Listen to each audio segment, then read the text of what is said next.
أعوذ بالله من الشيطان الرجيم بسم الله الرحمن الرحيم كالذين من قبلكم كانوا أشد منكم قوة وأكثر أموالا وأولادا فاستمتعوا بخلاقهم فاستمتعتم بخلاقكم كما استمتع الذين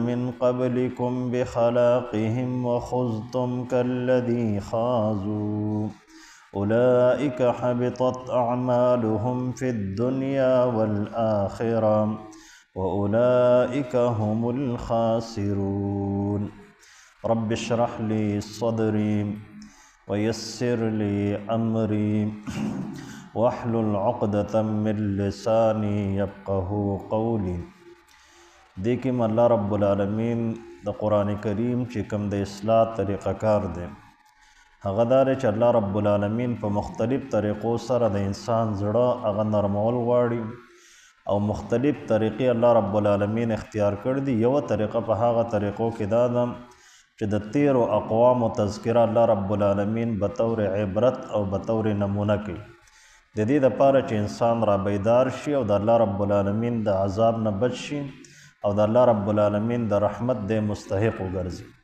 پرونی آیتونو کې الله رب العالمین د هغه زمانې د منافقانو چې د هغې تصور نن سبا موجود دی د هغې تذکره الله رب العالمین وکړه چې دغه منافقان خو د یو بل سره صرف د مفادو د حده پورې او د مسلمانانو د مؤمنانو په مخالفت کې د یو بل سره دوستیانې کوي، منکرات حکم کوي، د معروفاتو نه منع کوي. پرون د دې ترجمه مونږ کړې وه چې منکر د معروف په جامه کې پیش کوي، معروف د منکر په جامه کې پیش کوي، خلط ملط کوي، یعنی التباس د حق او د باطل کې. تا باندې حق او باطل چې دی هغه به ګډ وډ کي در باندې او بخل کوي. دیو الله رب العالمین هیر کړ دی نو الله رب العالمین به دیوله د دې عذاب ورکوي او الله رب العالمین به د خپل نعمت او د رحمت نه محرومه کړي. په دې ننني آیتونو کې الله رب العالمین فرمایي چې تاسو نه مخکې خلق تیر شوي دي چې هغه ډېر زیات طاقتور و، جسمانی لحاظ سره ستاسو په نسبت باندې د مال په لحاظ سره ډېر زیات طاقتور و، په مخ د ځمکه باندې به حکومت کوو او اولاد ورلم الله رب العالمین ورکړو. هغوی د خپلې حصې پیدا د دنیا نه اوچته کړه لکه څنګه چې تاسو د پیدا اوچتوئ او هغوی هم دغه شغل اختیار کړی او ځان به د الله رب العالمین په ذات باندې په پیغمبر باندې او د الله رب العالمین په کلام باندې به مشغوله و، یعنې د دې نه د ګپ شپ موضوع جوړه کړې وه. د الله رب العالمین هغوی هلاک کړه. دغه شان د منافقانو په ظاهره باندې څه نیک اعمال به هم کول.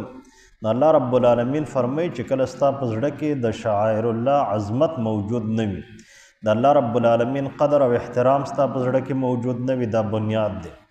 د پیغمبر علیه السلام قدر او احترام او محبت ستا په زړه کې موجود نه وي، د الله رب العالمین د کلام او د الله رب العالمین د کور قدر او احترام ستا په زړه کې موجود نه وي، نو په ظاهره باندې که څه ته لږ ډېر عمل وکړې خو هغه عمل به درلم الله رب العالمین په دغه دنیا کې برباد کړي او دغه خلک تاوانیان دي چې په ظاهره باندې څه نیک اعمال هم کوي، هغه نیک اعمال بیا وجود هم نه لري او د هغه نیک اعمال د دوی د نجات سبب هم نشي ګرځېدی.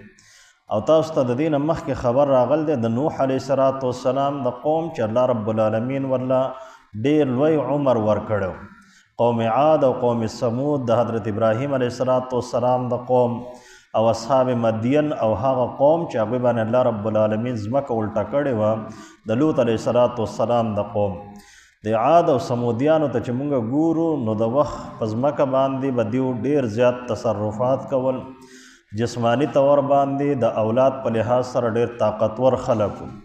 د ابراهیم علیه السلام قوم داسې و چې هغوی په پوره دنیا باندې د هغوی حکمراني و، نمرودیان چې ورته ویلې کي، چې الله رب العالمین د هغوی د اصلاح دپاره ابراهیم علیه السلام را لېږلی او د حضرت شعیب علیه السلام قوم چې په تجارت باندې او په مخ د ځمکه باندې چې څومره سرمایه وه په هغې باندې د هغوی قبضه وه.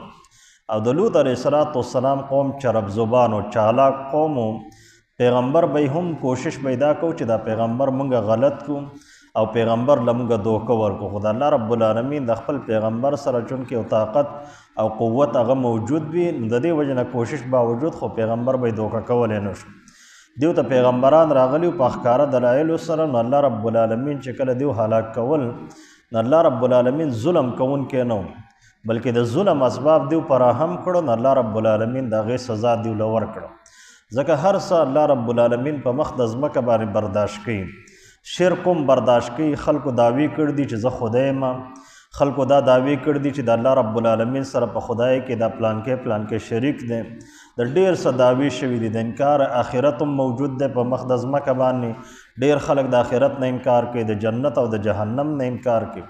خو د ظلم دا یو داسې بد څیز دی چې کله دا په معاشره کې راشي نو الله رب العالمین په مخ د ځمکه باندې ظلم نه برداشت کوي. ډېرو څیزونو له الله رب العالمین مهلت ورکوي. خو دا ظلم داسې یو څیز دی چې الله رب العالمین فرمایي چې ما دا ظلم په ځان حرام کړی دی او په ځان مې رحمت لازم کړی دی. عرش چې الله رب العالمین جوړ کوم د هغې په تندي باندې الله رب العالمین دا کلمه ولیکله چې سبقت رحمتي غضبي، چې زما رحمت دا به مخکې وي زما په غضب باندې، زما رحمت به غالب وي زما په غضب باندې. او بیا الله رب العالمین بار بار د دې تذکره کړې ده.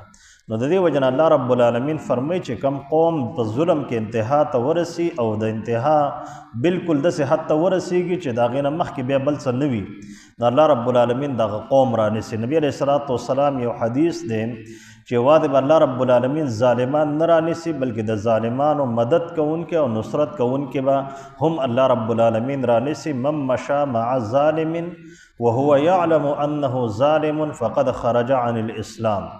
څوک چې د ظالم سره په لاره باندې تګ کوي دته مال پته ده چې دی ظالم دی خو د هغې باوجود دی د هغه سره روان دی. نو الله نبي علیه الصلاة والسلام فرمایي چې د اسلام نه دی وتی دی، د اسلام سره د تعلق نشته. نو دلته الله رب العالمین د دې اقوامو تذکره کوي. په دې قومونو کې نور بیماریان هم ډېرې موجود وي، خو ظاهري بیماری چې کوم د هلاکت سبب ګرځېدل هغه د دې قومونو دپاره هغه ظلم ګرځېدل. نو ظلم دا ډېره بنیادي بیماری ده چې انسان په دې سره بربادیږي. او کم معاشره کې چې کله ظلم کیږي، استحصال د حقوقو کیږي، دغه شان په غریبانانو باندې په مالدار باندې هم ظلم هغه ناروا دی. ظلم دی تر دې پورې چې الله رب العالمین دا ظلم په کافر باندې هم نه برداشت کوي. کافر هم خپل حقوق لري، نبی علیه الصلاة والسلام ورله ورکړي دي. خو د هغه حقوقو هرګز دا مطلب دی چې الله رب العالمین د دې په کفر خوشحاله دی، بلکې الله رب العالمین د دنیا نظام چونکې په عدل او په انصاف پیدا کړی دی. د کفر او د اسلام اختیار الله رب العالمین انسان ته ورکړی دی چې دی په کومه کې ژوند تیروي. خو دا دی چې الله رب العالمین په بندګانو باندې به څوک ظلم نه کوي. د الله رب العالمین سره به هم څوک د ظلم کولو کوشش نه کوي، د پیغمبر سره به هم څوک د ظلم کولو کوشش نه کوي. د دې وجه نه الله رب العالمین هم دغه سبب بار بار ذکر کوي. ورنه دا قومونه مشرکان هم، دا قومونه دهریان هم، دا قومونه ماده پرست هم، په دې کې بد اخلاقي او بد معاملاتي د هر څه چې دی نو دا انتها ته رسېدلي وو. خو سبب د هلاکت الله رب العالمین دلته ظلم ذکر کړ دی. کالذین پشان د هغه خلکو من قبلکم چې ستاسو نه مخکې تیر شوي دي، کانو اشد منکم هغه ډېر زیات سخت ستاسو نه، قوتا په اعتبار د طاقت سره، جسمانی طور باندې ډېر زیات مضبوط. او نن سبا خو د ټکنالوژي دور دی او په هغه زمانه کې د جسم دور و چې د چا به مټ مضبوط و نو دومره به هغه مضبوط حسابولی کېده. و اکثر اموالا او ډېر زیاتو په اعتبار د مال سره، کم مالونه چې د هغوی سره و د هغه مال تصور نن سبا نشي کېدی. و اولادا او د اولاد په اعتبار سره، فاستمتعوا بخلاقهم نو دوی پیدا اوچته کړه په خپلو حصو باندې. فاستمتعتم بخلاقکم نو تاسو هم پیدا اوچته کې په خپله حصه باندې چې څومره درته الله رب العالمین مقرر کړې ده. کما استمتع الذین لکه څنګه چې پیدا اوچته کړې د هغه خلکو من قبلکم چې ستاسو نه مخکې تیر شوي دي بخلاقهم په خپله حصه باندې. هر انسان ته به هغه څه میلاویږي چې څه الله رب العالمین دته لیکلي دي. وخذتم او تاسو مشغول اوسیږئ کالذی خاضوا پشان دغه خلکو چې هغوی ځان مشغوله ساتلی د الله رب العالمین په دین پورې به مسخره کوله. اولئک دا هغه خلک دی حبطت اعمالهم چې برباد شو عملونه د دیو فی الدنیا په دنیا کې هم والآخرت او په آخرت کې هم. اولا په دنیا کې څنګه بربادي نه، نو په دنیا کې بربادي دا ده چې ته به نیک عمل کې خو د نیک عمل اثرات به ستا په زندګۍ نه مرتب کېږي، ستا زړه به الله رب العالمین نه نرموي. نو د دې وجې نه د انسان هغه نیک اعمال هغه برباد شي په دنیا کې هم او په آخرت کې هم. اولئک هم الخاسرون او دغه خلک تاوانیان دي.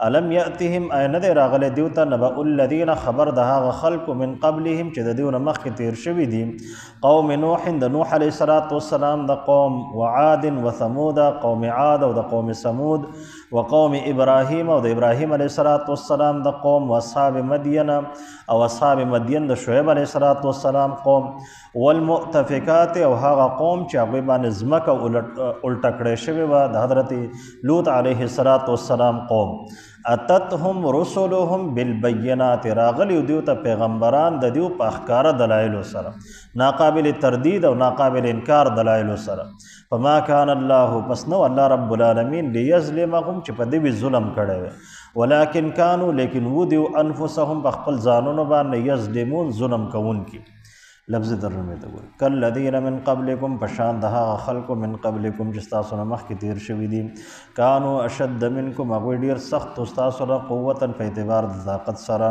و اکثر اموالا و اولادا او ډېر زیاتو په اعتبار د مال او د اولاد سره فاستمتعوا بخلاقهم ناغویم د دې دنیا نه پیدا اوچته کړه د خپلې حصې مطابق او د قسمت مطابق فاستمتعتم نو پس تاسو هم پیدا اوچته کوئ بخلاقهم په خپله حصه باندې کما استمتع الذین لکه څنګه چې پیدا اوچته کړې وه هغه خلکو من قبلکم چې ستاسو نه مخکې تیر شوي دي بخلاقهم د خپلې حصې مطابق وخذتم او تاسو مشغوله اوسېږئ کالذي په شان د هغه خلکو خاضو چې هغوی مشغوله پاتې شوي وو اولئک د هغه خلک دي حبطت اعمالهم چې برباد شوي دي عملونه د دیو فی الدنیا په دنیا کې والآخرت او په آخرت دواړو کې اولئک هم الخاسرون او دغه خلک تاوانیان دي الم یأتهم این دی راغلی دیو ته نبأ الذین خبر د هغه خلکو من قبلهم چې د دیو نه مخکې تیر شوي دي